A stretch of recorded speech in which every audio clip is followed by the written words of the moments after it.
بسم الله الرحمن الرحيم الحمد لله رب العالمين والعاقبة للمتقين والصلاة والسلام على سيد الأنبياء والمرسلين وعلى آله وصحبه أجمعين.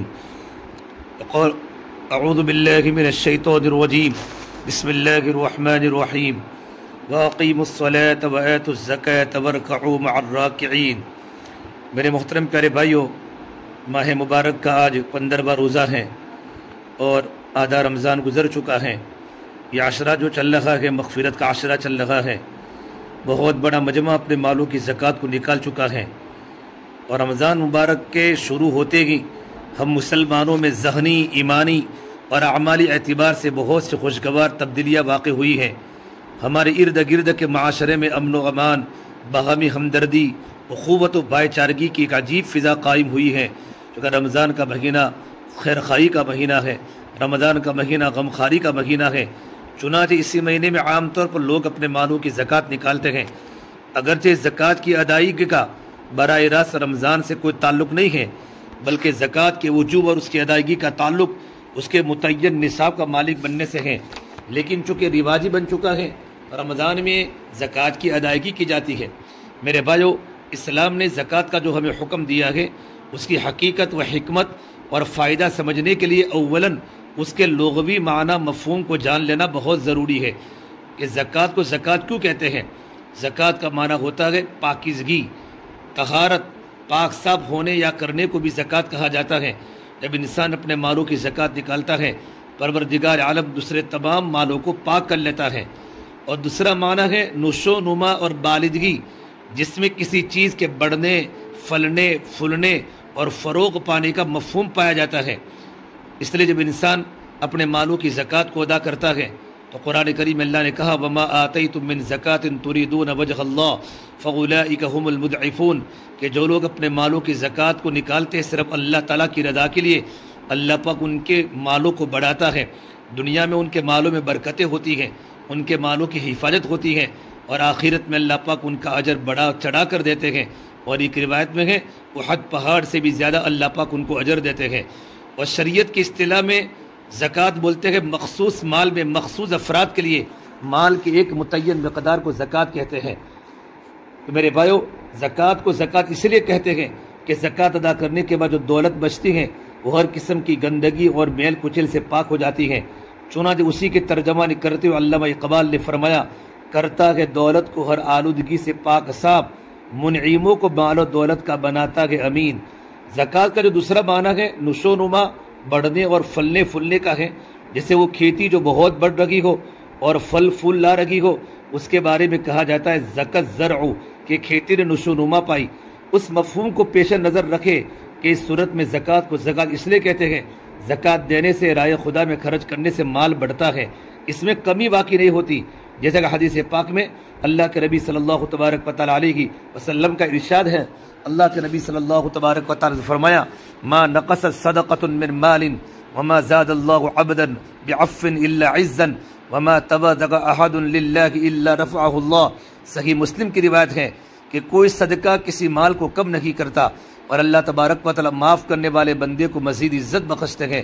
جو کسی کو معاف کرے گا اللہ اس کی عزت کو بڑھاتے ہیں، اور جو بھی بندہ اللہ تبارک و تعالیٰ کی خوشنودی کے لیے تواضع اختیار کرتا ہے اللہ پاک اسے بلندی عطا فرماتے ہیں.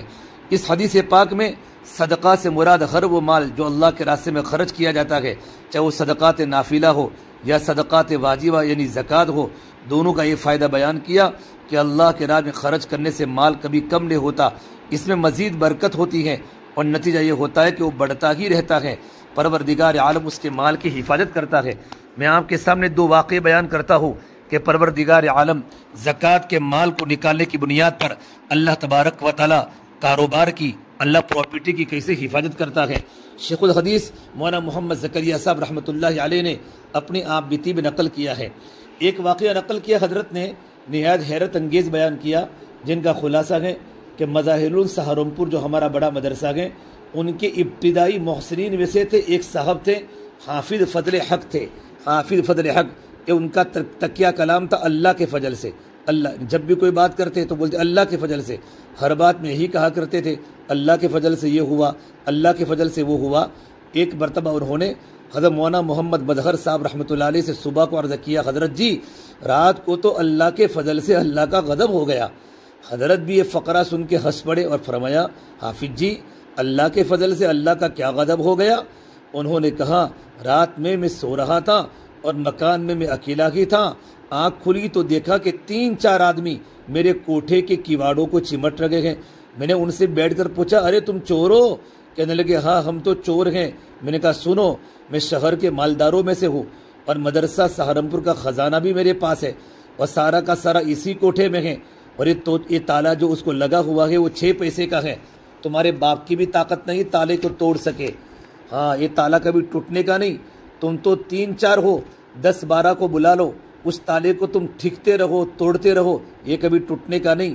میں نے میرے استاد حضرت جی مولانا مظہر صاحب سے سن رکھا ہے، جس مال کی زکوٰۃ دے دی جاوے نا وہ مال اللہ کی حفاظت میں ہو جاتا ہے۔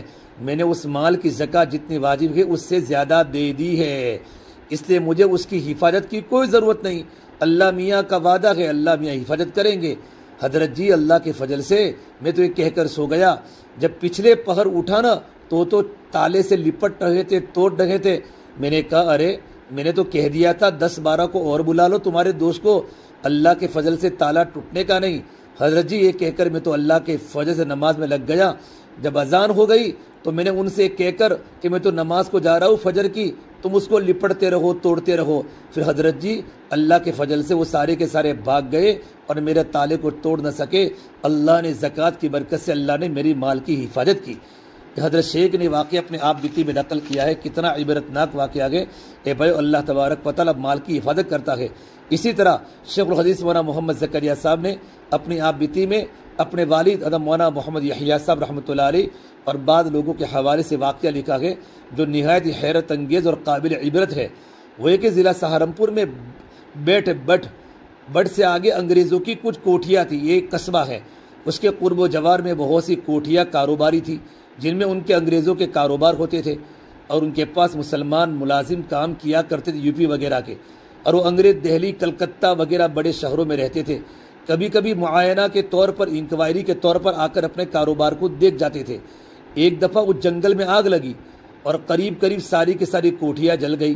ایک کوٹھی کا ملازم اپنے انگریز آقا کے پاس دہلی بھاگا ہوا گیا اور جا کر واقعہ سنایا، حضور سب کی کوٹھیاں جل گئی اور آپ کی بھی جل گئی۔ وہ انگریز کچھ لکھ رہا تھا، نیا اطمینان سے لکھتا رہا، اس نے توجہ بھی نہیں کی۔ ملازم نے دوبارہ زور سے کہا، حضور سب جل گیا۔ اس نے دوسری دفعہ بھی لاپرواہی سے جواب دے دیا کہ میری کوٹھی نہیں جلی، اور بے فکر لکھتا رہا۔ ملازم نے جب تیسری دفعہ کہا تو انگریز نے کہا، سن میں مسلمانوں کے طریقوں پر زکوٰۃ ادا کرتا ہوں، اس لیے میرا مال کو کوئی نقصان نہیں پہنچ سکتا۔ وہ ملازم تو جواب دہی کے خوف سے مارے بھاگا ہوا گیا تھا، صاحب کہیں گے ہمیں خبر بھی نہیں کی۔ وہ انگریز کے اس لاپرواہی سے جواب کو سن کر واپس آ گیا۔ اگر دیکھا تو واقعی میں ساری کی ساری کوٹھیاں جل چکی تھی، مگر اس انگریز کی کوٹھی ویسی کی ویسی باقی تھی۔ جب اللہ تبارک و تعالیٰ غیر مسلم جب اپنے مال کی مسلمانوں کے طریقے پر زکوٰۃ کو ادا کرتا ہے تو پروردگار عالم بے ایمان کے مال کی حفاظت کرتے ہیں۔ ہم پر تو زکوٰۃ حکم ہے، اللہ کا حکم ہے، زکوٰۃ فریضہ ہے، فریضۃ من اللہ واللہ علیم حکیم۔ تو پروردگار عالم ہمارے مالوں کی کیسے حفاظت کرے گا؟ ہم اس حدیث پر یقین ہونا چاہیے کہ اللہ نے زکوٰۃ کے مال کی بنیاد پر اللہ ہمارے مال کی حفاظت کرے گا، اللہ ہمارے مال میں برکت دے گا، اللہ ہمارے مال کو بڑھائے گا، اللہ ہمارے مال کو پاک کرے گا۔ پروردگار عالم ہم تمام کو خوش دلی کے ساتھ اللہ تبارک و تعالیٰ کے حکم کو پورا کرنے کی اللہ ہمیں توفیق عطا فرماوے۔